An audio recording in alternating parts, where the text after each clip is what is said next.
સુરતમાં સવાણી પરિવારના આંગણેથી પિતા વિનાની 75 દીકરીઓની લાગણીભર વિદાય કરવામાં આવી। મહાનુભાવોના આશીર્વાદ સાથે દીકરીઓને પિતાનો સાથ અને પતિનો હાથ મળ્યો છે। રાજકીય મહાનુભાવો, અધિકારીઓ અને સમાજના અગ્રણીઓના હસ્તે કન્યાદાન કરવામાં આવ્યું છે। સુરત શહેરમાં મોટા વરાછા ખાતે પીપી સવાણી ગ્રુપ દ્વારા માવતરના ભવ્ય લગ્નોત્સવ કરવામાં આવ્યો। 75 દીકરીઓ પ્રભુતામાં પગલાં માંડ્યા હતા।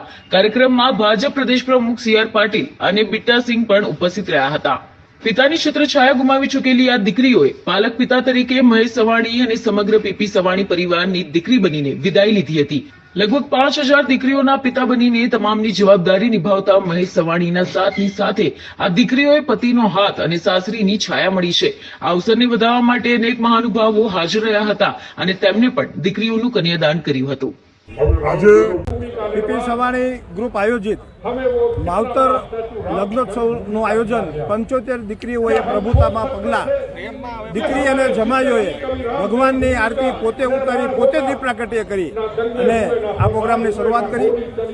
આજે આ પ્રોગ્રામમાં આવનાર તમામ જાનૈયાઓ, માંડવિયાઓ અને તમામ આમંત્રિત મહેમાનો, રાજ્યશ્રી મહેમાનો, અધિકારીશ્રીઓ અને એમને તમામ લોકોને અયોધ્યા રામ જન્મભૂમિ નિમિત્તે દરેક લોકોમાં એક ચિંતન થાય, સંસ્કારોનું ચિંતન થાય, તેના માટે હનુમાન ચાલીસાનું 25,000થી વધારે હનુમાન ચાલીસાનું વિતરણ કરવામાં આવ્યું।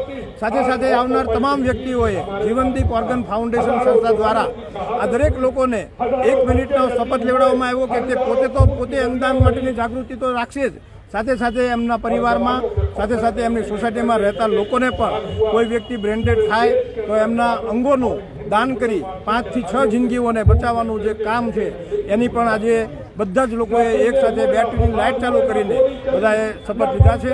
આજના પ્રોગ્રામમાં અમારી 75 દીકરીઓ જ્યારે સાસરી સીધાવશે ત્યારે દીકરીને સાસરીયામાં શું કહેવું, કેવી રીતે રહેવું અને શું કરવું, અને વેવાયેલોને પણ અમે અહીંયાથી આરસી વચનના રૂપે દરેક સામાજિક અગ્રણીઓએ, સી.આર. પાટીલ સાહેબ, ભારતીય જનતા પાર્ટીના અધ્યક્ષશ્રી, સુરતના મેયર એવા દક્ષેશભાઈ માવાણી અને રાજ્યશ્રી મહાનુભાવો, સાથે સાથે ધાર્મિક પ્રવચનોના જે ધર્મગુરુઓ છે તેમને પણ બધા લોકોને શિખામણો